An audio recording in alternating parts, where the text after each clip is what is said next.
La Dama de Blanco. Esta historia se remonta a la época conocida como la Guerra de los 7 Años, donde los encuentros entre las tropas inglesas y los franceses canadienses eran frecuentes. En el pueblo de Montmorency habitaban Matilde Robin y Louis Philippe Beaulieu, una joven pareja de enamorados con planes para casarse en el verano que se acercaba. Se casarían después de que los tulipanes florecieran. En ese tiempo la ropa de novia se cosía en casa, a mano, con ayuda de familiares o amigas. Por lo tanto, Matilde había empezado a coser su vestido de novia desde el invierno que acababa de pasar. Le ayudaban su madre, su hermana Thelma, y su mejor amiga Juliette. Su novio Louis Philippe le había pedido matrimonio hacía un año, cuando Matilde acababa de cumplir los 19. Ese día, caminaban por la calasita que bordeaba la cascada de agua de Montmorency, donde se encontraban frecuentemente para pasear en las tardes. Lugar donde en la actualidad se encuentra el puente colgante.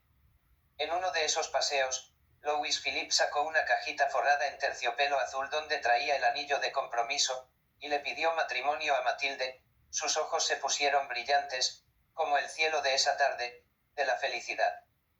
Fue llegando a la casa y empezando a hacer planes con sus padres, para la boda.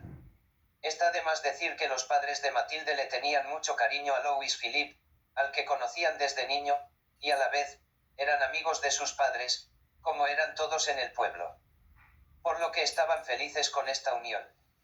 Desde ese día, la cascada de Montmorency fue el lugar más bello en sus corazones, por lo que continuaron viniendo cada tarde que podían hacerlo. Desde ahí se divisaban los techos de los edificios en construcción de lo que más adelante sería una grande y bella ciudad, la ciudad de Quebec.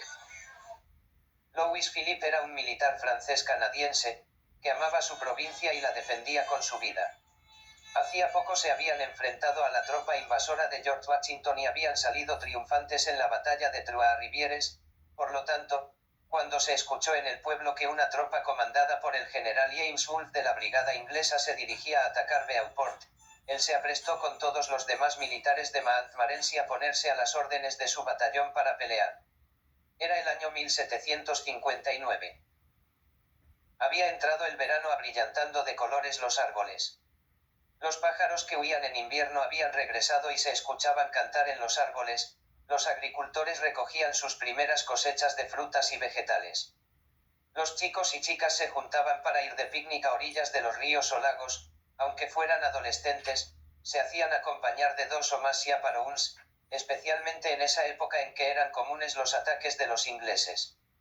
Así estaba el ambiente cuando el general británico James Wolfe atacó Beauport. El matrimonio de Matilde y Louis Philippe hubo que cancelarse, debido a la contienda que se acercaba. Los militares franceses canadienses se preparaban para la batalla. La noche del 9 de julio llegaron las tropas británicas y se situaron al este de las cataratas de Montmorency, donde levantaron un campo de campaña con 7.000 hombres, al que llamaron Campo Montmorency. Los franceses canadienses estaban en la ribera oeste del río San Lorenzo, rodeando Beauport. La brigada de Wolfe se dividió en 2 grupos. Uno cruzó el río Montmorency y el otro grupo se trasladó a Beauport. El 26 de julio hubo un encuentro de tropas donde los franceses canadienses perdieron 45 hombres. Wolfe continuó su ataque en Beauport, que fue defendida valientemente por los canadienses franceses, dirigidos por el general Joseph de Montcalm, que comandaba 12.000 hombres. Los británicos estaban atacando desde sus fragatas, Centurion, Russell y Three Sisters. Lo que fue un error de Wolfe. Error que aprovechó un comando de granaderos con el soporte de 200 militares de la Royal American, que avanzaban de Montreal en refuerzo al general Montcalm. Se sumó a su favor una gigantesca tormenta de verano, que mojó la pólvora de Wolfe, por lo que tuvo que retroceder. En los poblados cercanos a Beauport, los ciudadanos habían cerrado sus casas y esperaban angustiados que acabara la batalla, para continuar con sus vidas. La batalla duró 6 días con sus noches. Fue una de las más sangrientas, conocida en la historia como la batalla de Beauport, que terminó un 31 de julio, con la derrota de los ingleses, que contaron con 210 muertos y 233 heridos. derrota que el general Wolfe no quiso reconocer.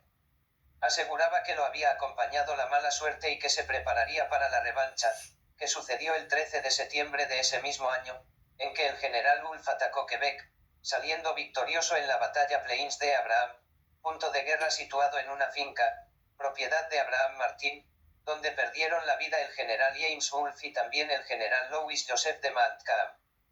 Esta batalla de la Royal Navy inglesa contra la Armada Francesa canadiense fue la que decidió la suerte de Canadá.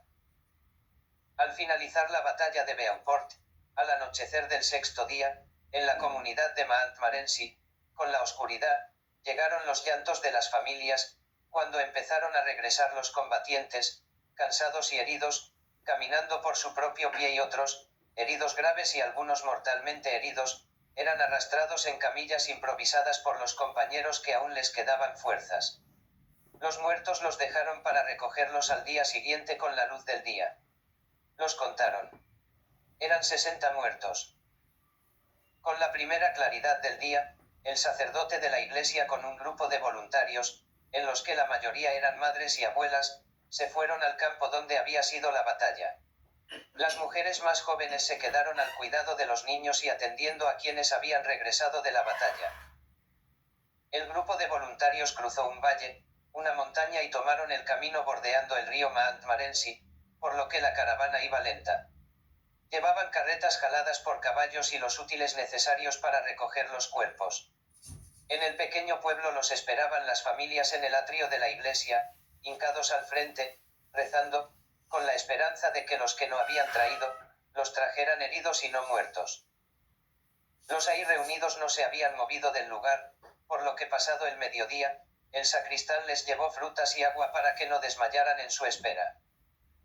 Los heridos más graves los estaban trasladando al nuevo hospital de la ciudad de Quebec, el Hotel Dieu de Quebec.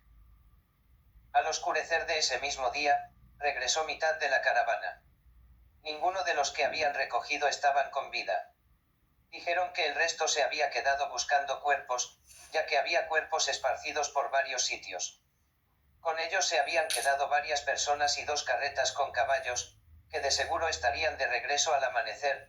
Se había quedado al mando del grupo la señora Josete, madre de un herido grave que ya se habían llevado y abuela de varios niños que estaban en el pueblo.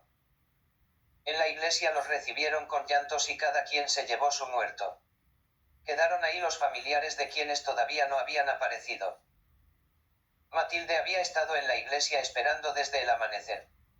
Rezaba junto a su hermana, su madre y los padres de Louis Philippe, que era hijo único, por lo que los padres estaban desconsolados.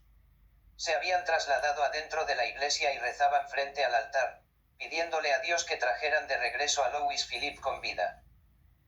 Matilde no había querido probar bocado en todo el día, había tomado algunos sorbos de agua a ruegos de su madre. Por lo tanto, estaba al borde de sus fuerzas cuando regresó el resto de la caravana en la que traían el cuerpo sin vida de Louis Philippe. Cuando descubrieron el cuerpo de Louis Philippe, sus padres se echaron a llorar sobre el cuerpo de su hijo amado, consolado por sus amigos y familiares. A Matilde no la dejaban acercarse hasta su cuerpo ensangrentado, para evitarle el impacto de verlo maltrecho.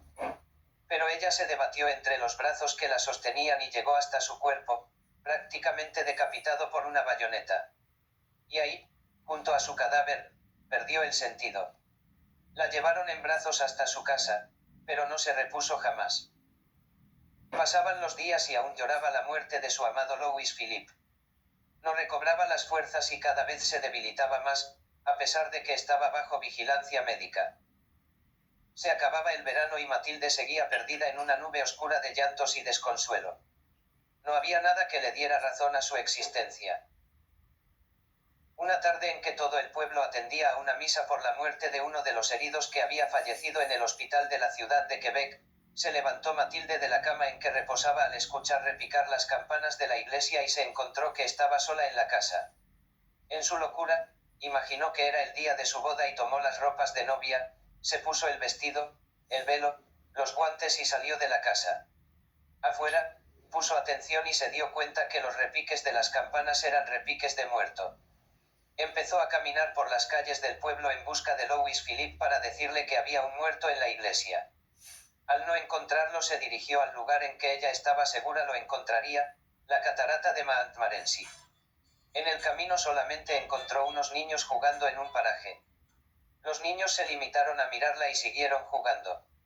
Ella llegó hasta lo alto de la caída de agua.